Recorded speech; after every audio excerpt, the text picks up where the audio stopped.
अस्सलाम। Game set match में खुश आमदीद। आई होप आप लोग खैरियत से होंगे, अच्छे से अपना ख्याल रख रहे होंगे। A lot to talk today because बहुत सारी चीज़ें चेंज हुई हैं, रैंकिंग आई है, तो ये बात तो वो बात, बहुत सारे आज के इश्यूज भी हैं जो हम रेस करेंगे, उस पर बात भी करेंगे। हमारे साथ गेस्ट भी मौजूद होंगे, सो बहुत सारी डिस्कशन होने वाली है यहाँ गेम सेट मैच पे। मैं हूँ सवेरा पाशा और मेरे साथ मौजूद हैं अदील अजहर। अस्सलाम वालेकुम एंड गुड इवनिंग आप सबको। और पाकिस्तान में, दुनिया भर में जहाँ भी हमारा प्रोग्राम आप देख रहे हैं, आप सबको हम एक बार फिर से खुशामदीद कहते हैं। पिछले दो प्रोग्राम्स में हमारा काफ़ी ज़्यादा जिक्र हमने क्रिकेट के अलावा और मौजूआत पे बात की, लेकिन ज़ाहिर है क्रिकेट का जिक्र भी करना, जैसा कि सवेरा ने बोला। वो पता है कि इतनी सारी क्रिकेट हो रही है, रैंकिंग्स पे भी फ़र्क आ रहे हैं। अभी नई रैंकिंग भी आई है, world test championship, ICC test championship भी चल रही है, जिसमें अचानक सिचुएशन बदली है and Pakistan is pretty much in the hunt right now to play in the final. So काफ़ी उस हवाले से भी दिलचस्प सूरत हाल है। लेकिन जैसे कि हमेशा अपने प्रोग्राम का हम आगाज़ करते हैं,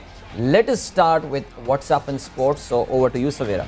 बिल्कुल जी, व्हाट्सएप इन स्पोर्ट्स में बात करें तो क्या है ताज़ा तरीन खबर? ताज़ा तरीन खबर यह है कि बाबर आजम की क़यादत में पाकिस्तान टीम श्रीलंका के खिलाफ 2 टेस्ट मैचेस के लिए सीरीज खेलने के लिए लाहौर से कोलंबो रवाना हो चुकी है और पाकिस्तान टीम अब से कुछ देर बाद कोलंबो पहुंचेगी। दोनों टीमों के दरमियान सीरीज जो है वो ICC टेस्ट चैंपियनशिप, जो कि वर्ल्ड टेस्ट चैंपियनशिप है, उसकी हिस्सा बनेंगे ये जो दोनों टेस्ट होंगे। सो ये दोनों टेस्ट बहुत इंपॉर्टेंट है पाकिस्तान के लिए। पाकिस्तान और श्रीलंका के दरमियान पहला टेस्ट 16 जुलाई से गॉल में शुरू होगा। और क्योंकि मेंशन किया ICC टेस्ट चैंपियनशिप के हवाले से, सो याद रहे ये सर्किल 2021 से 2023 तक का जो साइकिल है, उसमें पाकिस्तान जो कि अब से कुछ दिनों पहले चौथे नंबर पे था, अचानक जंप करके तीसरे नंबर पे आ गया। और वो अचानक इसलिए आया और इसका ताल्लुक भारत की शिकस्त से ज़्यादा उनके पुअर डिसिप्लिन के हवाले से था। स्लो बॉलिंग रेट की बुनियाद पर इंडिया के 2 पॉइंट्स में रिडक्ट किया गया, जिसकी वजह से पाकिस्तान डेसिमल्स की बुनियाद पे इस रैंकिंग में नंबर 3 पर आ चुका है। याद रहे जी, इस वक्त इस रैंकिंग में पहले नंबर पे ऑस्ट्रेलिया है, फिर साउथ अफ्रीका आता है, then come Pakistan and then comes India. और आगे चल के प्रोग्राम में मौका मिला तो तफसील से ज़रा जायज़ा लेंगे क्या सिनेरियोज उन पे बनते हैं and what are Pakistan chances to play in the final. बिल्कुल, बड़ी डिटेल में हम डिस्कशन करेंगे वर्ल्ड टेस्ट चैंपियनशिप के हवाले से कि कहाँ क्या मौका है पाकिस्तान को फाइनल में आने का, क्या मौका है कि ऑस्ट्रेलिया वहीं बैठी रहे अपनी जगह पे, या क्या मौका है कि इंडिया ऊपर जा सकती है। सो काफ़ी डिटेल डिस्कशन होगी आगे प्रोग्राम में, so just stay tune and stay here. Moving on further, जहाँ रैंकिंग की बात हो रही है, तो तकरीबन 3 साल से सेंचुरी करने की कोशिश में विराट कोहली जो सेंचुरी नहीं कर पाए, तो अब इतने टाइम बाद जाके उनकी रैंकिंग जो है वो टॉप 10 से ड्रॉप हुई और टॉप 10 से विराट कोहली बाहर हो गए। 6 साल तक विराट कोहली जो है वो टेस्ट रैंकिंग में टॉप 10 में हिस्सा रहे थे, मगर अब 6 साल बाद जो है ही is out of top 10 for the test ranking. और बात करूं कि कौन कहाँ कहाँ इस वक्त किस जगह पे है, तो जो रूट पहली पोजीशन पे जो हैं वो काफ़ी टाइम से टिके हुए हैं। एजबेस्टन टेस्ट में उम्दा कारकर्दगी ने ऋषभ पंत को और जॉनी बेयरस्टो को टॉप 10 में हिस्सा उनको बन गए हैं वो, और पाकिस्तान के बाबर आजम चौथे नंबर पर मौजूद हैं। आज सुबह से सोशल मीडिया पे गर्दिश कर रही हैं खबरें, बल्कि तस्वीरें भी आई हैं, and those looked very painful. Pakistan के साबिक टेस्ट विकेट कीपर मुख्तसर मुद्दत के लिए खेला जुल्करनैन हैदर मैदे की ख़तरनाक बीमारी में मुब्तला हो गए। हुआ कुछ इस तरह कि ओमान में वो लीग क्रिकेट खेलने गए हुए थे, जहाँ पे उन्होंने कुछ खाना खाया जो गालिबन एक्सपायर्ड फूड था, बासी खाना था, जिसकी वजह से उनके पेट में कुछ इन्फेक्शन हुआ। यहाँ के इनको ऑपरेशन भी करवाना पड़ा, लेकिन इस वक्त ये शदीद माली मुश्किलात का शिकार हैं। बताया जाता है that he is right now jobless, और उनकी साहबजादी की भी अपील सामने आई है, जिसमें उनको कहा गया है कि उनको माली मदद से ज़्यादा एक मुस्तकिल रोज़गार की ज़रूरत है। So very very sad footage Savera, अगर आपने आज सुबह देखा, ही लुक्स विजिबली वीक, बहुत ज़्यादा ही, मतलब बिल्कुल बहुत ही ज़्यादा वीक लग रहे हैं। And it was a very very sad picture to see, sad video to see. एक बुरी खबर और जब कल आई थी तो बड़ा सबको डर लग गया था, बिकॉज हमारे जो माउंटेनियर हैं शहरोज़ काशिफ, वो नांगा पर्वत सर करने गए थे, सर कर लिया था नांगा पर्वत, मगर उसके बाद लापता हो गए थे और वो मिल नहीं रहे थे। और कल से ये डिस्कशन शुरू हो गई थी, उनके फादर की भी अपील आई थी कि ढूंढा जाए, रेस्क्यू किया जाए। अच्छी खबर ये है कि पता चल गया है कि वो कहाँ मौजूद हैं, किन 2 जगहों पे उनको देखा गया था, और इवेंचुअली उनको रेस्क्यू करने की बात गश्त शुरू हुई है। और इवेंचुअली अब ये फाइनल जो न्यूज़ है वो ये है कि शहरोज़ काशिफ और उनके जो साथी थे वो पता है लोकेट हो चुके हैं and they are in good hands now. Alright, so that was What's Up in Sports। और अभी अभी हमारे ब्रेकिंग न्यूज़ आई है हॉकी के हवाले से। वैसे आजकल माशाल्लाह हॉकी का प्रोग्राम में काफ़ी डिस्कशन हो रहा है और कल हमने पूरा प्रोग्राम द मैक्स के हवाले से किया था। इस वक्त अब्दुल कादिर ख्वाजा हमारे साथ लाइन पर मौजूद हैं लाहौर से। पाकिस्तान हॉकी फेडरेशन ने अभी अभी कुछ इंपॉर्टेंट अनाउंसमेंट की है। So over to you. अच्छा आएंगे नहीं, ओके। कादिर ने अभी अभी हमें खबर भेजी और मेरे सामने इस वक्त मेरी स्क्रीन पे आ गई है। वैसे कादिर हर वक्त तैयार होता है तो आई थॉट के अभी भी हो गए होंगे। अच्छा, खबर कुछ इस तरह है कि पाकिस्तान हॉकी फेडरेशन के जो सेक्रेटरी जनरल हैं आसिफ बाजवा, उन्होंने मीडिया से गुफ्तगू की है। साबिक ओलंपियन कलीमुल्लाह साहब को चेयरमैन सिलेक्शन कमेटी मुकर्रर किया गया है। मंजूर जूनियर हॉकी टीम के जो हैं वो मैनेजर मुकर्रर किए गए हैं। कोचिंग स्टाफ में रेहान बट, काशिफ जवाद और वकास शरीफ शामिल हैं। और कहा यह जा रहा है कि PHF की जानिब से जो बाकी तकर्रुरियाँ हैं वो कॉमनवेल्थ गेम्स के बाद की जाएंगी। So that was the breaking news that we have a chairman selection committee. मुकर्रर किया गया है साबिक ओलंपियन कलीमुल्लाह को।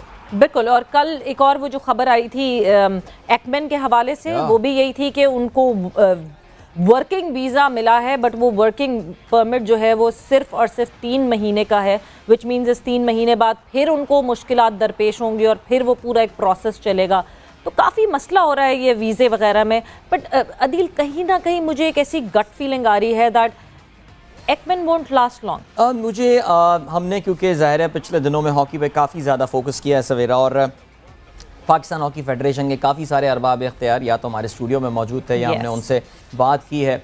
अंदाज़ा कुछ इसी तरह हो रहा है कि गालिबन फॉर वट एवर रीज़न एक्मेन साहब सोशल मीडिया पे बहुत एक्टिव हैं, काफ़ी अपने ख़यालात का इजहार बड़ा खुल के करते हैं। तो मुझे लग ही रहा है कि PHF के सर्टन, और हमारा आई थिंक ये हम मुत्तफ़िक हैं इस बात पे कि पाकिस्तान हॉकी फेडरेशन के कुछ अरबाब इख्तियार गालिबन उनकी कारकर्दगी से इतना खुश नहीं है, उनके एटीट्यूड से खुश नहीं है। देखिए, कारकर्दगी बताने के लिए सवेरा अभी आपने को टाइम नहीं दिया। बिल्कुल एक ऐसा खेल जो कि बिल्कुल तारीख और अंधेरों में जो है वो बिल्कुल खोया हुआ था, उसमें अगर 1.5 साल तो आपको कम से कम देना पड़ेगा कि जी आप खिलाड़ियों को पहले उनको टाइम दें कि भाई 3-4 टूर्नामेंट्स खेल लें, उसके बाद कुछ बताएं। लेकिन मुझे ऐसा लग रहा है कि यार एक ऐसा खेल जिसके पेटन इन चीफ वजीर आजम पाकिस्तान होते हैं, मिनिस्ट्री ऑफ फॉरेन अफेयर्स वजारत खारजा उनके अंडर आती है, जो कि वीज़ा वगैरह इशू कर रहे होते हैं। ये क्यों डिले हुआ कुछ समझ में नहीं आया, बट येस देयर आर शुकूक व शुबात टू दैट। लेकिन अब्दुल कादिर ख्वाजा अब हमारे साथ मौजूद हैं। बिल्कुल जी, अस्सलाम वालेकुम कादिर। वालेकुम अस्सलाम अदील। हॉकी के हवाले से खबर आप लेकर आए तो जरा कुछ तफसीलात हों जी अता। बिल्कुल, सेक्रेटरी जो है वो पाकिस्तान हॉकी फेडरेशन आसिफ बाजवा, उन्होंने मीडिया से जब गुफ्तगू की है तो उनका यही कहना था कि साबिक ओलंपियन जो कलीमुल्लाह है उनको चेयरमैन सिलेक्शन कमेटी मुकर्रर किया गया है, जबकि कलीमुल्लाह की तकर्री की मंजूरी जो है वो सदर खालिद सजाद खोकर ने दी, और इसी के हवाले से मंजूर जूनियर मैनेजर मुकर्रर कर दिए गए हैं और जूनियर हॉकी टीम के मुकर्रर किए गए हैं, जबकि कोचिंग स्टाफ रेहान बट, काशिफ जवाद और वकास शरीफ पर मुश्तमिल है। और मजीद तकर्रियां जो है वो कॉमनवेल्थ गेम्स के बाद की जाएंगी, ये कॉमनवेल्थ गेम्स के लिए की गई हैं। और इसी के साथ साथ जो मैनेजर थे ख्वाजा जुनैद, वो अपने ओहदे से खुद सबक दोष हो चुके थे और इसी हवाले से दोबारा जो है वो नई तकर्रियां देखने को मिली हैं। कलीमुल्लाह जो है उनको चेयरमैन सिलेक्शन कमेटी जिस तरह मुकर्रर किया गया, काफी तजर्बा है, साबिक ओलंपियन है, और इसी के साथ साथ कोई टाइम फ्रेम बताया कि कितने टाइम फ्रेम के लिए इनको इन पोजीशंस पे लाया गया? देखिए, ये अभी फिलहाल कॉमनवेल्थ गेम्स के लिए इनको मुकर्रर किया गया है, और जैसे हमारी इतलात हैं, जिस तरह उन्होंने पहले भी प्रेस कॉन्फ्रेंस की थी आसिफ बाजवा ने, तो उसके हवाले से उन्होंने कहा था कि अपनी जो मैनेजमेंट है विद इन द मैनेजमेंट उसमें से ही तकर्रियां सामने आएंगी, कोई बाहर से हायर नहीं किया जाएगा। तो अब ये देखें कि ये तमाम जो अपराध हैं वो उनके माइंडसेट के हैं और उनके साथ काफी अच्छी सलामदुआ भी है और आसिफ बाजवा के साथ, तो इस वजह से इनको तकर्रियां जो है वो देखने को मिल रही हैं। और कॉमनवेल्थ गेम्स के हवाले से भी जो कैंप लगा हुआ है उस पर भी आप कड़ी नजर रखेंगे। जो सेक्रेटरी एक्मेन है वो भी पहुंच चुके हैं लाहौर में और वो भी मुआयना कर रहे हैं। तो ये तमाम तर चीजें जो हैं फिलहाल अभी जो गौर है वो तमाम तर जो तैयारियां हैं और तमाम तर जो कोशिशें हैं वो कॉमनवेल्थ गेम्स के हवाले से की गई हैं।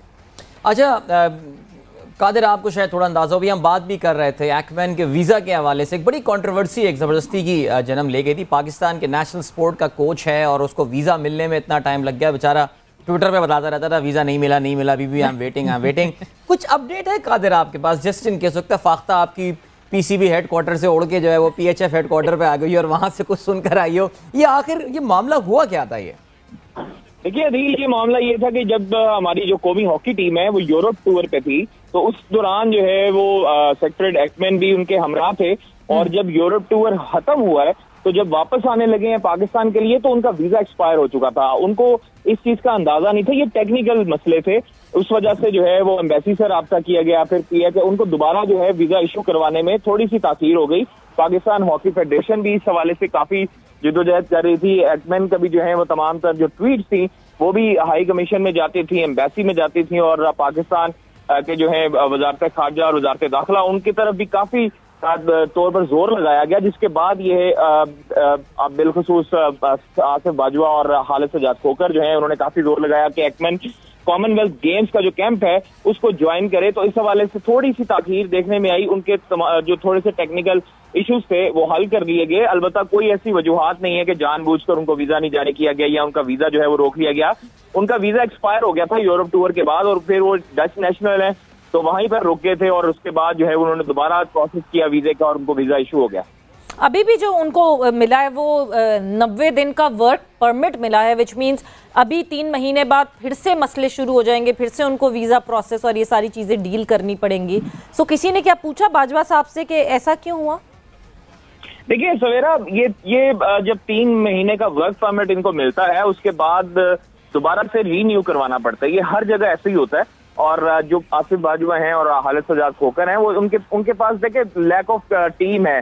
हमारे पास जो हॉकी फेडरेशन है उसमें टीम की थोड़ी सी फुकदान है कि हमारी जो टीम्स हैं, जो लॉजिस्टिक वाली टीम है वो थोड़े से कम अफराद पर मुश्तमिल है। इस वजह से खिलाड़ियों को भी वीजा मसाइल का सामना करना पड़ता है, माली मुश्किलात का सामना करना पड़ता है। लेकिन अब जो है वो काफी हद तक जिस तरह मैक्स लीग आ गई है उस हवाले से पाकिस्तान हॉकी फेडरेशन अब काफी तवज्जो दे रही है, सिंध गवर्नमेंट भी काफी सपोर्ट कर रही है फाइनेंशियल तौर पर। तो इस हवाले से अब ये चीजें हायर करेंगे, लॉजिस्टिक के लोग हायर करेंगे तो ये चीजें मसले मसाइल सामने नहीं आएंगे। 3 महीने तक जो वैलिडिटी होगी उससे पहले ही 1 महीना कबल ही रिन्यूअल की उनको रिक्वेस्ट भेज दी जाएगी और फिर उनका वीजा जो है वो रिन्यू हो जाएगा। वैसे वाकई ऐसे लगता है सवेरा और कादिर के पाकिस्तान की जो हॉकी है वो एक हाइबरनेशन से बाहर आ रही है, और इसको जागे हैं अचानक, जागे हैं। और जब आप वो ऐसा ना बहुत देर अंधेरे में रहते हैं और अचानक जब आप रोशनी में आते हैं तो आपकी आंखें चुंदियाई भी होती हैं और आपको थोड़ा बहुत समझ में नहीं आ रहा होता। लेकिन बहरहाल फिर भी I think we don't need to be over critical there. यहाँ पे हमें बेनिफिट ऑफ द डाउट देना पड़ेगा पाकिस्तान हॉकी फेडरेशन को, एंड लेट्स रियली होप चीज़ें अच्छी हो रही हैं। जैसे कादिर ने मैक्स का जिक्र किया, कल हमने प्रोग्राम में भी बड़ी तफसील से बात की। Same goes with Pakistan football as well. ज़ाहिर है वो तो और अंधेरे में थी और उनको तो आने में सेट होने में और टाइम लगेगा। But Qadir, thank you so much for joining us and thank you for bringing this update. Qadir ने हमें बताया कि chairman selection committee hockey Kaleemullah sahab को साबिक ओलंपियन पाकिस्तान के 1984 लॉस एंजलिस में जब पाकिस्तान ने आखिरी बार ओलंपिक्स में गोल्ड मेडल जीता था तो कलीमुल्लाह समीउल्लाह दोनों जो हैं ये पाकिस्तान की हॉकी टीम के उस वक्त मेंबर हुआ करते थे और इसके अलावा वर्ल्ड कप विनिंग टीम के भी हिस्सा रहे। Legendary player for sure from Bahawalpur, and really hope के अब इनके आने के बाद समीउल्लाह साहब की कुछ नाराजगियां थोड़ी सी कम हो जाएंगी बट नाराज दिखते हैं। जिस तरह आपने ये मेंशन की ना बात, तो जैसे ही पाकिस्तान हॉकी का नाम लेते हैं तो आपके कानों में वो आवाज गूंजने लगती है, समीउल्लाह से कलीमुल्लाह, कलीमुल्लाह से समीउल्लाह, समीउल्लाह से कलीमुल्लाह। मतलब ये इतनी कोई इतनी आई वुड से कि ऐसी एनोलॉजी बन गई है पाकिस्तान हॉकी के साथ कि किस तरह जो है इधर से उधर ये जो है ये एक टर्मिनोलॉजी साथ है। बट जिस तरह हमने बात की, हम फुटबॉल की भी हमने पिछले प्रोग्राम में बात की। कल आपको दी मैक्स जो कि एक लीग शुरू हो रही है, पाकिस्तान हॉकी फेडरेशन जो ये लीग शुरू कर रहा है, पाकिस्तान सुपर लीग टाइप की ये लीग होगी। बहुत डिटेल्ड हमारी जो है वो डिस्कशन हुई जो कि उनके सीनियर एडवाइज़र थे उनसे, सलमान सरवर बट साहब से। सो अगर आपने मिस कर दिया है वो शो तो वो शो हमारा यूट्यूब पे मौजूद होता है, आप वो डेफिनेटली वो शो देख सकते हैं। बट सबसे अच्छी बात अदील ये है कि एक खुशी की बात ये है कि हमने 2 ऊपर तले जो हैं 2 अच्छी खबरें सेलिब्रेट की। एक फीफा का अनबैन एंड उसके बाद एक लीग जो कि हॉकी की लीग है जो पाकिस्तान में शुरू हो रही है। एब्सोल्युटली, और हॉकी के जितने भी फैन, और सबसे अच्छी बात जो है वो ये कि the league is in the hand of some very capable people, यानी ये वो लोग हैं जिनके रेज्यूमेस बड़े स्ट्रॉन्ग हैं, जो इससे पहले भी एक बहुत बड़ी लीग खड़ी कर चुके हैं। कल सलमान सरवर भट्ट साहब अपनी सारे उस अकॉम्प्लिशमेंट का अब उनको जिक्र करने की भी जरूरत नहीं है। PSL has become such a big brand और उनकी एक्सपेक्टेशन से ज़्यादा बड़ी ब्रांड बन गई है। So why not hockey? अब let's see what sort of response that we get from, कितने फ्रेंचाइज लेने के लिए आगे आते हैं, कितने स्पॉन्सर्स आके आते हैं। लेकिन सबसे इंपॉर्टेंट बात, हमारे और आपके जैसे hockey fan will we fill up the stands to go and watch this hockey league. अभी फिलहाल हम हॉकी के जिक्र को रोकते हैं और एक और पाकिस्तान के स्पोर्ट्स की तरफ जाते हैं। जी सवेरा। बिल्कुल जी। नहीं, बिल्कुल हम क्रिकेट की बात अभी नहीं कर रहे हैं, हम एक और दूसरे स्पोर्ट की बात करेंगे और हमारे साथ इस वक्त मौजूद है 2 times world snooker champion Mohammad Asif हमारे साथ मौजूद हैं और एमेच्योर कैटेगरी से अब निकल के ये प्रोफेशनल कैटेगरी में चले गए हैं, वेरी फर्स्ट पाकिस्तानी। सबसे पहले तो आसिफ, अस्सलाम वालेकुम, गेम सेट मैच में खुश आमदीद। वालेकुम अस्सलाम। आसिफ, आई होप आप खैरियत से होंगे। बहुत सारी बातें आसिफ, पिछले हफ्ते हमने आपके हवाले से खबरें बहुत सारी यहाँ पे डिस्कशन की, बहुत सारी बातें की, बट अच्छी बात यह है कि आज आप हमारे सामने हैं तो बहुत सारी ऐसी बातें जो हमने सिर्फ यहाँ बैठ के अकेले की है वो आपसे क्लियर भी होंगी। सबसे पहले तो इमेच्योर लेवल से moving to the professional level, कितनी मुश्किलात सामने दिख रही हैं आसिफ? जी, पहले तो सबका शुक्रिया कि आपने यहाँ पे शो में मुझे दावत दी और मैं शो का हिस्सा बना। तो वहाँ पे प्रोफेशनल सर्किट जो है वो खेलना मुश्किल नहीं होता, लेकिन मुश्किल असल में फाइनेंशियली तौर पे थोड़ा सा मुश्किल होता है कि आपको सपोर्ट की ज़रूरत होती है, आपको आपकी गवर्नमेंट से सपोर्ट की ज़रूरत है, आपको प्राइवेट सेक्टर से सपोर्ट की ज़रूरत है। तो अभी तक फिल वक्त ऐसा कुछ नहीं है, लेकिन अल्हम्दुलिल्लाह कि मैं वहाँ के लिए क्वालिफाई कर गया हूँ और मैं इंशाअल्लाह कोशिश करूँगा कि अगस्त में इंशाअल्लाह वो प्रोफेशनल सर्किट जो है वो ज्वाइन कर लूँ और ये सारा इंडिविजुअली मैं अपने तौर पे करूँगा। आसिफ, दुनिया के टॉप 128 प्लेयर्स जो कि 28 मुख्तलिफ टूर्नामेंट्स में पूरे साल ये सिलसिला चलता रहता है, हमें कुछ ज़रा बताइए कि क्या ये रीजनल तरीके से लाइंड अप होता है या आप Europe, America, South America, Africa, Australia हर जगह ट्रैवल कर रहे होंगे to play in this professional league? Mostly ऐसा होता है कि ज़्यादा टूर्नामेंट जो हैं वो वहीं पे इंग्लैंड में ही होते हैं और उसके क्वालिफायर्स भी सारे इंग्लैंड में ही हैं। तो चांद एक टूर्नामेंट जो है वो दीगर कंट्रीज़ में है, जैसे जर्मनी में है, आयरलैंड में है, स्कॉटलैंड में है और इस तरह यानी कि दीगर कंट्रीज़ में होते हैं, तो वहाँ पे ट्रैवल करना पड़ता है। तो इंशाल्लाह बड़ी उम्मीद है कि इंशाल्लाह मैं सारे टूर्नामेंट जो है वहाँ पे खेलूँगा और वहाँ पे अच्छा परफॉर्म करने की कोशिश। बट जो आप आसिफ फाइनेंसेस की बातें कर रहे थे, क्या कहीं गवर्नमेंट से कोई किसी से बात हुई? क्या पाकिस्तान स्पोर्ट्स मिनिस्ट्री से कोई आपकी बात हुई इस हवाले से?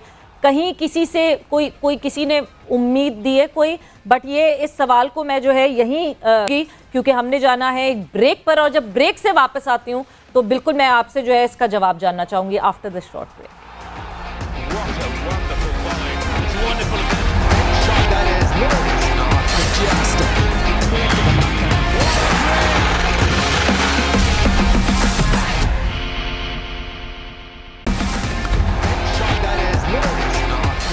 And welcome back to game set match. गुफ्तगू हमारी हो रही है, मोहम्मद आसिफ हमारे साथ मौजूद है और आसिफ, ब्रेक पे जाने से पहले जो है वो आपसे मैंने सवाल पूछा था कि ये जो पूरे फाइनेंसेस की आप बात कर रहे हैं, जाहिर सी बात है ये टूर होगा, ये तकरीबन 2 साल लंबा एक पूरा टूर होगा, इसके जो फाइनेंसेस की आपने बात की, जिक्र किया, क्या गवर्नमेंट की तरफ से किसी ने आपको अप्रोच किया या किसी से आपकी बात हुई? नहीं जी, बिल्कुल गवर्नमेंट की तरफ से अभी तक कोई इस चीज़ पे बात नहीं हुई और ना ही कहीं से मुझे किसी सपोर्ट की यानी कि यकीन दहानी है। तो ये सारा जितना भी वहाँ पे जितने भी सारे एक्सपेंस हैं वो मैं खुद ही कर रहा हूँ और मेरे कुछ 1-2 दोस्त हैं जो मुझे थोड़ा बहुत सपोर्ट करेंगे, लेकिन कहीं और से मुझे अभी तक कोई सपोर्ट नहीं। अच्छा, ये भी खबरें आ रही थी कि आप जो अपना स्नूकर पार्लर हैं उसको भी आप बेचने का आपका इरादा था, इसको फाइनेंस करने के लिए आपके इस ट्रिप को। सो क्या ये खबर कुछ इसमें हकीकत है? देखिए, असल में है ये कि मैं अब यहाँ जी जी बोलिए बोलिए फरमाइए। देखिए, यहाँ से मैं अब ट्रैवल करूंगा इंग्लैंड के लिए, तो मुझे एक्सपेंस जो है वो वहाँ से यहाँ से काफी ज्यादा हो जाएंगे और मुझे अपनी फैमिली को भी तो उस सिलसिले में जाहिर सी बात है फिर मुझे थोड़ी सी मुश्किल होनी थी। एक सेटल ऑलरेडी था, तो दूसरा सेटल जो है मैंने हमजा और मैंने था, उससे टाइम हमारा पूरा हो गया, तो उसने वो जगह जो है वो खाली करवा दी हमसे। तो जो दूसरा सेटअप मेरा बाकी बच रहा था, तो मैं सेल करके, तो जाहिर सी बात है फिर मुझे अभी पैसों की भी जरूरत है, तो मैं उस सिलसिले में फिर मैं जा रहा हूँ इंशाल्लाह इंग्लैंड, तो वो मैं सेल करके तो फिर चला जाऊंगा इंग्लैंड के। ओके अच्छा आसिफ, एक और खबर जो कि जिस पे हम पिछले हफ्ते बात भी कर रहे थे, मैं आपसे आपका पॉइंट ऑफ व्यू, आपकी साइड ऑफ स्टोरी ज़रूर सुनना चाहूँगी। एक डिपार्टमेंट जिससे आप एफिलिएटेड हैं, वो निजी बैंक जिससे आप एफिलिएटेड हैं, उनकी तरफ से एक खबर हमारे पास आई which was very saddening for us, मगर फिर हमें बाद में पता चला कि नहीं जी वो गलत तरीके से कोट हो रही है। जो जॉब ऑफर उन्होंने आपको की, मुझे कुछ वाकया बताएंगे, वो हुआ क्या सिलसिला? बेसिकली देखें, ये अपना जो हर बैंक या कोई भी निजी इदारा होता है जी, उनके कुछ अपने मैं समझता हूँ कि अपनी उनकी प्लानिंग होती है, अपनी कोई चल रही होती है। उसमें ये होता है कि उन्होंने मुझे पूछा कि जी स्टडी के बारे में पूछा, फिर मेरी अचीवमेंट्स पूछी, और फिर उन्होंने मुझे कहा जी कि आप स्नूकर वाइंड करके जॉब पे आएंगे।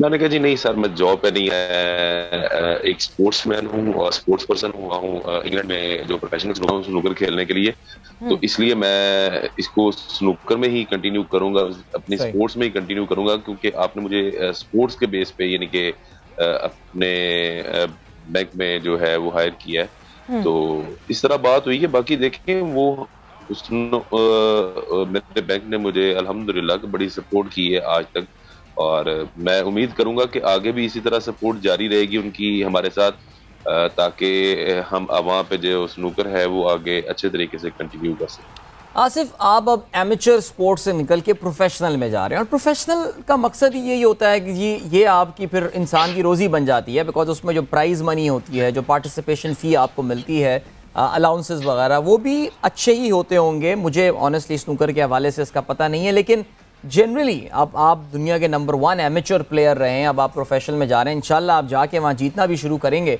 सो क्या अच्छी इनकम हो जाती है, मॉडरेट, एवरेज, औसत इनकम हो जाती है कि जी आप इससे गुजर बसर चल सके इंसान का?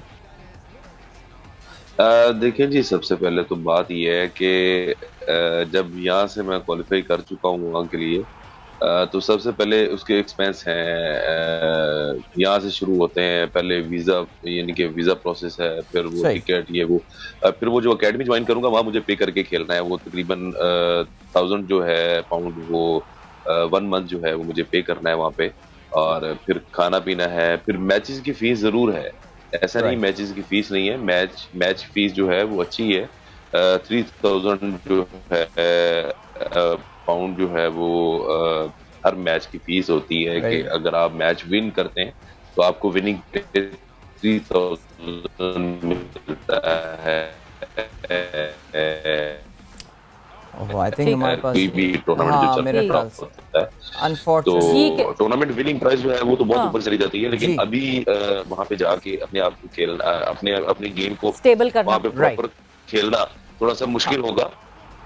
चलें, ग्रेट, थैंक यू आसिफ। मैं उम्मीद करता हूँ कि इंशाल्लाह वहाँ पे आसिफ, हमारी दुआएं आपके साथ हैं, आप पहले प्रोफेशनल स्नूकर प्लेयर हैं, और उम्मीद ये करते हैं कि आपको देख के इंशाल्लाह और हमारे जो बच्चे तो बड़े अच्छी, आपको पता है माशाल्लाह नौजवान वर्ल्ड चैंपियन एमेचर का पाकिस्तान में एहसन रमज़ान, वो भी आपको देखा देखी बहुत जल्द प्रोफेशनल सर्किट में आएंगे। And I am very very confident कि हम जब देख रहे होते हैं अक्सर किसी स्पोर्ट्स चैनल पे, हमारे यहाँ तो इतने स्पोर्ट्स चैनल पे स्नूकर नहीं आती है, बट कोई अगर बाहर का स्पोर्ट्स किसी और मुल्क का आ रहा हो तो रोनी ओसलिवन वगैरह खेल रहे होते हैं, they're the top players in the world and they make very good money. So इंशाल्लाह, तो ये जो मैं बात समझ में आई है आसिफ की सवेरा, वो जो उनको सेटलिंग डाउन के लिए एक्सपेंसेस चाहिए, स्टार्टअप कॉस्ट, जिसे स्टार्टअप बिल्कुल एक स्टार्टिंग कॉस्ट है। इंशाल्लाह अगर कोई इनके साथ पार्टनरशिप भी करेगा बड़ा अच्छा रिटर्न मिल सकता है उसको। लेकिन चलें जी, अपने दूसरे मेहमान मैच के प्लेटफॉर्म से हम बिल्कुल ये मोहम्मद आसिफ के लिए एक अपील करना चाहेंगे, अगर कोई भी जो उनको स्पॉन्सर करना चाहता है, he is going on his journey for professional snooker now, representing Pakistan, the very first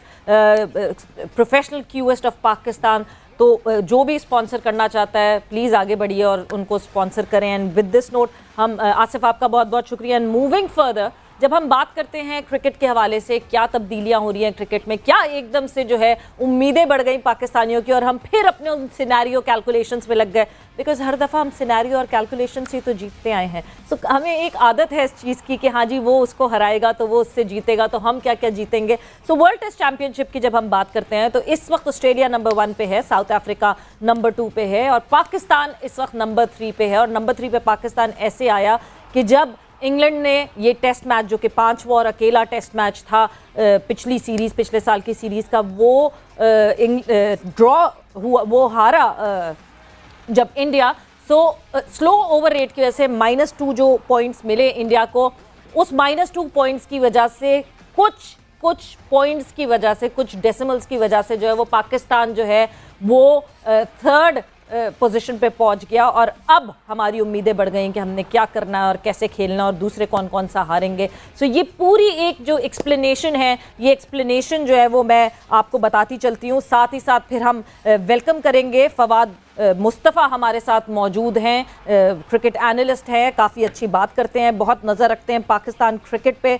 so उनसे भी हम बात करेंगे इसके हवाले से। बट ये जो पूरे सिनेरियोज हैं ये मैं आपको बताती चलती हूँ। पाकिस्तान की बात करें तो पाकिस्तान ने अब जो है वो टोटल 7 मैचेस खेलने हैं वर्ल्ड टेस्ट चैंपियनशिप के साइकिल में, जिसमें श्रीलंका अभी खेलने चली गई है पाकिस्तान, 2 मैचेस वहाँ पे खेलने हैं which would be our away series. उसके बाद दोनों जो हैं वो हमारी होम सीरीज है वर्सेस इंग्लैंड, 3 मैचेस खेले जाएंगे and versus New Zealand at home 2 matches खेले जाएंगे। इन 7 मैचेस में से पाकिस्तान को 5 मैचेस जीतना जरूरी हैं। सो पाकिस्तान इस रेस में चलता फिरता रहेगा, इस रेस में जो है वो कंटेंशन में रहेगा। But before I explain more scenarios, Fawad Mustafa साहब को जो है हम खुशामदीद कहेंगे कि ये सिनेरियोज उनके सामने डिस्कस किए जाएं कि फिर वो भी इस पूरी डिस्कशन का पार्ट बन सकें। सो फवाद साहब अस्सलाम वालेकुम, गेम सेट मैच में खुशामदीद। अस्सलाम वालेकुम समीरा, अस्सलाम वालेकुम अदील। वालेकुम अस्सलाम सर। सो काफ़ी दिलचस्प सूरत हाल हो गई। इंडिया चले मैच हारा, उसकी तो हम बात करते ही करते हैं, लेकिन वो जो उनके 2 पॉइंट डिडक्ट हो गए वो तो एक कहते हैं ना कि एक सोने पे सुहागा हमारे लिए तो हो गया, और इंडिया के लिए तो डबल वैमी वाली सिचुएशन हो गई। बिकॉज उनके लिए अब ये, अगर मैं गलती पर ना हूं तो शायद फाइनल इसका इंडिया में ही होना है इस बार, आईसीसी टेस्ट चैंपियनशिप मेरे ख्याल से लॉर्ड्स में नहीं, आई डोंट नो, मेरे ख्याल से लास्ट टाइम फवाद साहब शायद बेहतर बता सकते हैं हमको। लेकिन इंडिया के लिए सिनेरियो काफी मुश्किल बन गया है। आई एम श्योर फवाद साहब आपकी नजर होगी इस वक्त इन परम्यूटेशंस के ऊपर। देखिए, इंडिया के लिए मुश्किल बने या आसान बने, मैं हमेशा इस चीज पे कहता हूँ कि हम क्या कर रहे हैं और हमने क्या करना है। राइट तो हमने 3 सीरीज है और तीनों जीतनी है। सो मैं हमेशा हर किसी को कहता हूँ कि भाई दूसरा जो है वो अनकंट्रोलेबल है। कंट्रोलेबल ये है कि हम क्या कर सकते हैं, हम अपना बेस्ट दें, फिर हम फाइनल खेलते हैं, नहीं खेलते हैं वो अलग बात है। तो हमें अपॉर्चुनिटी मिल गई, ना मिलती तो भी कोई बात नहीं कि हमने 3 टेस्ट सीरीज खेलनी है और हमने कोशिश ये करनी है कि तीनों जीतनी है। क्या हम जीत सकते हैं? जी हाँ, बिल्कुल हम जीत सकते हैं। उसके लिए हमें क्या कुछ करना है, हम और आप सिर्फ निशानदेही कर सकते हैं। करने और कराने वाले पाकिस्तान क्रिकेट बोर्ड है, पाकिस्तान क्रिकेट टीम है। जो मुझे नजर आया ऑस्ट्रेलिया के अगेंस्ट हमने सीरीज देखी, हमारे साथ इशू ये हो रहा है कि हम 20 आउट नहीं कर पा रहे। यासिर शाह वापस आए, बड़ी अच्छी बात है, but Yasir Shah one day tournament खेल के वापस आए। अब देखना यह है कि जब टेस्ट क्रिकेट में वापस आते हैं क्या वो वही यासिर शाह नजर आते हैं जो माजी में पाकिस्तान को जितवाते रहे, क्योंकि न्यूजीलैंड में स्पिनर्स का बहुत इंपॉर्टेंट रोल रहेगा। सॉरी, श्रीलंका में अगर करते हैं तो हम जीतेंगे। अगर स्पिनर्स उस तरह डिलीवर नहीं करते तो इतनी आसान सीरीज नहीं होगी।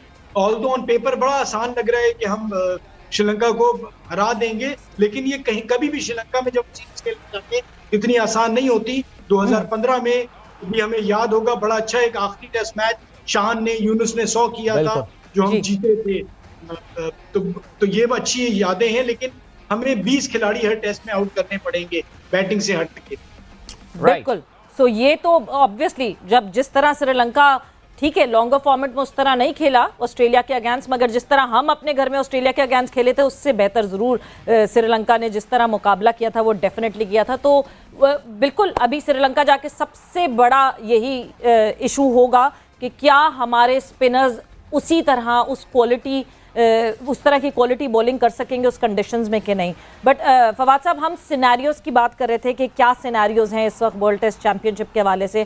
सो डेफिनेटली हमारे सामने 3 सीरीज हैं, वो तीनों हमें जीतनी चाहिए, बट फिर भी हमारे पास थोड़ा सा मार्जिन है कि शायद उसमें से 2 मैचेस अगर हम ना जीत पाएं या ड्रॉ कर लें तो फिर भी हमारी काफ़ी हद तक जो है वो हम बच सकते हैं। बट आगे जो है अगर मैं सिनेरियोज की बात करूं, क्योंकि अभी तक जो है वो वेन्यू अनाउंस नहीं हुआ है कि फाइनल वर्ल्ड टेस्ट चैंपियनशिप का जो फाइनल वेन्यू है वो क्या होगा और कब होगा, कब अनाउंस होगा, बट अभी तक बहुत स्ट्रॉन्ग खबरें हैं कि लॉर्ड्स में ही वो फाइनल खेला जाएगा वर्ल्ड टेस्ट चैंपियनशिप का। बट आगे की अगर हम सिनेरियो बता दें, क्योंकि पाकिस्तान का सिनेरियो जो है वो मैं बता चुकी हूँ। So moving on further, Australia के अगर हम सिनेरियो की बात करते हैं, ऑस्ट्रेलिया जो कि बहुत ही कंफर्टेबली इस वक्त टॉप ऑफ द टेबल बैठा हुआ है वर्ल्ड टेस्ट चैंपियनशिप के, तो जब हम ऑस्ट्रेलिया के सिनेरियो की बात करते हैं तो ऑस्ट्रेलिया की अब 4 सीरीज बाकी हैं, यानी सबसे ज्यादा मैचेस इस वक्त ऑस्ट्रेलिया के पास हैं, which means Australia is the strongest competitor और बहुत ज़्यादा स्ट्रॉन्गेस्ट वो कहेंगे एक ऑप्शन है कि जो डेफिनेटली वर्ल्ड टेस्ट चैंपियनशिप के फाइनल में आपको दिखेंगे। वर्सेस श्रीलंका, ऑस्ट्रेलिया ने एक मैच जो अभी खेलना है, जो कि अभी सीरीज चल रही है, वो एक मैच जो है वो ऑस्ट्रेलिया श्रीलंका का होना है। देन वेस्ट इंडीज़ के ऑस्ट्रेलिया ने घर पे वेस्ट इंडीज़ के साथ, यानी वेस्ट इंडीज़ जो है वो ऑस्ट्रेलिया ट्रैवल करेगी, 2 मैचेस वहाँ खेलने हैं। फिर साउथ अफ्रीका ने ऑस्ट्रेलिया ट्रैवल करना है, 3 मैचेस वहाँ खेलने हैं। एंड देन 4 मैचेस की सीरीज खेलने के लिए ऑस्ट्रेलिया ने इंडिया जाना है, which means the last Asian place जहाँ पे वो they need to conquer it, क्योंकि श्रीलंका में भी परफॉर्मेंस जिस तरह रही, ऑस्ट्रेलिया में भी, पाकिस्तान में भी जिस तरह ऑस्ट्रेलिया की परफॉर्मेंस रही, so is the last venue जहाँ पे वो काफ़ी अच्छी परफॉर्मेंस देना पड़ जाते हैं, which means they will come really strong there. But ये 4 मैचेस तक की कहानी आएगी नहीं अगर शुरू के जो ऊपर की तीनों सीरीज हैं, अगर ऑस्ट्रेलिया वो अपने नाम करने में कामयाब हो जाता है तो ये वर्ल्ड टेस्ट चैंपियनशिप के सिनेरियो के हिसाब से सिर्फ एक डेड रबर होगा। जी फवाद साहब। देखिए और सवेरा, मेरा जो कहना है ना, हमने ऑस्ट्रेलिया की सीरीज देखी थी अभी पाकिस्तान की, और अभी इंग्लैंड भी जिस तरह से इंडिया के अगेंस्ट खेला, न्यूजीलैंड के अगेंस्ट खेला, हमारी और उनकी अप्रोच में बहुत फर्क है। उनकी अप्रोच जो है ना वो जीतने की है, हमारी अप्रोच पहली है कि मैच बचा लें और फिर जीत जाएं। तो वो अप्रोच ही हमारी थी जो हम ऑस्ट्रेलिया के अगेंस्ट शायद और बेहतर कर सकते थे, और उसकी वजह ये है कि हमारे यहाँ जो क्रिकेट बोर्ड चलाया जाता है ना, वो जीत और हार के बेसिस पे तब्दीलियां या चेंजेस हो जाती हैं। अच्छा, वो इतने क्रिकेट चलाने वाले खौफजदा होते हैं कि वो पॉजिटिव हो ही नहीं पाते। उन्हें खौफ ये होता है कि जी अगर हम जीतने के लिए चले गए और हार गए तो इधर शोर मच जाएगा और हमें हटा दिया जाएगा। जब तक आप जीत के लिए नहीं खेलेंगे, आपकी क्रिकेट में बेहतरी नहीं आएगी और आप जीतेंगे ही नहीं। आप अगेंस्ट ऑस्ट्रेलिया भी देख लें, आप जिस खौफ में खेल रहे थे, जो आपकी डिफेंसिव अप्रोच थी, वही अगर श्रीलंका में रहती है और इवन इंग्लैंड अगर आती है, न्यूजीलैंड में ही रहती है, तो मुझे तो बहुत दूर लगता है ये जो हम फाइनल की बात, बड़ी अच्छी बात है, हमारी बड़ी अच्छी सोच है, अल्लाह करे पाकिस्तान खेले, लेकिन टीम के अलावा जो सोच है ना वो नजर नहीं आ रही। हमने अभी इंग्लैंड का क्या मजेदार खेले हैं, उन्होंने टेस्ट क्रिकेट को जिंदा कर दिया है। बिल्कुल, वो सोच ही नहीं रहे थे हम हारेंगे, वो सोच ही नहीं रहे थे हम मैच ड्रॉ करेंगे, वो कह रहे थे हम जीतेंगे। और जिस तरह से वो खेले हैं, उन्होंने बैकफुट पे कर दिया एक टीम को। आप सोचे, इतना बड़ा चौथी इनिंग्स का टारगेट उन्होंने करीब ही नहीं आने दिया, 3 आउट होने के बावजूद। तो जब तक हमारी वो सोच या अप्रोच चेंज नहीं होगी ना, हार से खौफ, हम हार से खौफजदा हैं। अरे भाई, हारेंगे तो हम ही। और अगर आपने टेस्ट चैंपियनशिप का फाइनल खेलना है ना, या तो आप हार जाए या आप जीत जाए, ड्रॉ से आपको कुछ नहीं मिलेगा। तो दिल बड़ा करें, अच्छे तरीके से लोगों को भी कम्युनिकेट करें, जो जिनका काम है क्रिकेट बोर्ड में लोगों को या फैंस को कम्युनिकेट करना कि जी हम पॉजिटिव क्रिकेट खेलने जा रहे हैं, हम हारेंगे या जीतेंगे, हम तगड़ी क्रिकेट खेलेंगे। और इसलिए आप लोग ज्यादा को परेशान ना होइए कि हमने ड्रॉ नहीं करना मैच, और यही अपनी टीम को बता दें, तो तभी तो मजा आएगा। वैसे मेरा ये ख्याल है, आपने मतलब बड़ी अच्छी बात बोली यहाँ पे, क्योंकि ज़रा हमारी भी फवाद साहब, हम भी बहैसियत एंकर्स, आप बहैसियत एनालिस्ट, देखें आप बड़ी अच्छी बातें कर रहे हैं, लेकिन हमारी आवाम जो है ना वो बड़ी अनफॉरगिविंग किस्म की ये कौम है। ये अभी हमने जो है वो बाबर आजम को ना वो अपनी सराखों पे बिठाया हुआ है, और अभी आप देखेंगे बेचारा वो एक सीरीज़ में फेल हो जाएगा तो उसको हम कहाँ धड़ाम से आगे जो है ना गिरा देंगे। मैं कहती कौम की कंडीशनिंग की ज़रूरत है, जैसे कि आपने बताया, जैसे बाबर आजम की प्रेस कॉन्फ्रेंस में अभी देख रहा था और बड़े कैजुअल और चिल अंदाज में वो प्रेस कॉन्फ्रेंस कर रहे थे। मुझे थोड़ा सा आई डोंट नो वियर्ड सही लग रहा था, आई डोंट नो, मैंने क्योंकि वो जाके कादर के कहने पे मैंने देखी थी जाके लेकिन वहाँ पे वाकई आप सही कह रहे हैं कि वहाँ पे हमें उनको लोगों को एम्फेसाइज करना पड़ेगा, लोगों को कंडीशन करना पड़ेगा कि भैया हम तो बहुत एग्रेसिव क्रिकेट खेलने वाले हैं, draw is not a answer for us. मेरे ख्याल से थोड़ा टाइम लगेगा, लेकिन कौम शायद समझ जाएगी। खिलाड़ी हमारे हरगिज़ इस तरह के नहीं हैं जो अटैकिंग क्रिकेट नहीं खेल सकते। क्या ख्याल है सर? देखिए, सारा खेल जो है ना अदील, वो मैनेजमेंट का होता है। जब वो मुझे सिक्योर करती है या मुझे पीछे से बैक करती है कि जाओ भाई तुमने खेलना है, 2 से 3 सीरीज में कोई प्लेयर चेंज नहीं होगा, कोई कैप्टन चेंज नहीं होगा, आप जाके खेलें और लोगों को बता दें कि जी हमारी ये टीम है, हमने मेरिट पे टीम सेलेक्ट की है, यही हमारी बेस्ट टीम थी और ये खेलेगी, आपने हमें हटाना है हटा दे, लेकिन ये जब तक हमें लड़के नहीं चेंज होंगे। तो जितना आप उन्हें तगड़ा मैसेज देते हैं उतनी वो तगड़ी क्रिकेट खेलते हैं, लेकिन आप उधर से खौफजदा रहेंगे तो फिर यही कुछ होगा। दूसरा मेरा कहना ये है कि अगर आप क्रिकेट बोर्ड के चेयरमैन हैं, आप डायरेक्टर हैं, जो भी हैं, आप क्रिकेटर हैं, तो जो आपका काम है वो आप काम करें। अगर टीम को जो कोच या मैनेजर लड़ा रहा है या बात कर रहा है, उसके अलावा तीसरा बंदा मशवरे ना दे, 4 आदमी मशवरे ना दें, जो जिसका काम है वो उसे करने दें। जितने लोग ज्यादा कम बात करते हैं उतना प्रेशर प्लेयर पे आता है। आप क्रिकेट चला रहे हैं, आप क्रिकेट चलाएं, जिसे आपने टीम चलाने को दिया उसे टीम चलाने दें। अगर आप सीरीज खुदा ना खास्ता श्रीलंका के अगेंस्ट हार जाते हैं, पहला टेस्ट हार जाते हैं, उन्हें वापस आने दें, लेकिन यहाँ से आपने उनके लिए लड़ना है, आपने उनके लिए फाइट करना है, उन्हें सपोर्ट करना है, उनसे नहीं लड़ना, ना उन्हें डराना है। हम हार से डरने वाले हो गए, इसीलिए हमारे जो लड़के इतने तगड़े होते हुए भी उनके दिल बड़े नहीं होते, और जब वो प्राइवेट लीग्स खेलते हैं आप देखो उनका एटीट्यूड ही मुख्तलिफ होता है। जैसे ही वो पाकिस्तान के कलर में आते हैं वो एक अपने खौफ में आ जाते हैं। तो यानी परफॉर्मेंस से जो है वो अटैकिंग क्रिकेट खेलनी पड़ेगी कि बाबर आजम को बार बार प्रेस कॉन्फ्रेंस में ये ना कहना पड़े कि हम अटैकिंग क्रिकेट खेलेंगे, जाके खेलें, डट के खेलें, जम के खेलें, और ये श्योरिटी मिले और ये कॉन्फिडेंस मिले पूरी मैनेजमेंट की तरफ से टीम पाकिस्तान को कि नहीं जी आप लोग खेलें मगर सुकून से खेलें और अच्छा खेलें और डट के जम के खेलें। बट फवाद साहब बहुत बहुत शुक्रिया आपके टाइम का, बड़ा हमें शॉर्ट टाइम मिला क्रिकेट पे बात करने के लिए, बट हम जरूर और इस पे जरूर बात करेंगे। बट थैंक यू आपका बहुत बहुत शुक्रिया। आप लोग सबका बहुत बहुत शुक्रिया। आई होप आज का शो आप लोग को अच्छा लगा होगा। वर्ल्ड टेस्ट चैंपियनशिप के सिनेरियो पे कल भी हम बहुत डिटेल में बात करेंगे, बिकॉज कल शाहिद खान आफरीदी हमारे साथ मौजूद होंगे। सो अब के लिए, अभी तक के लिए अपना ख्याल रखें। टेक केयर, बाय बाय, अल्लाह हाफ़िज़।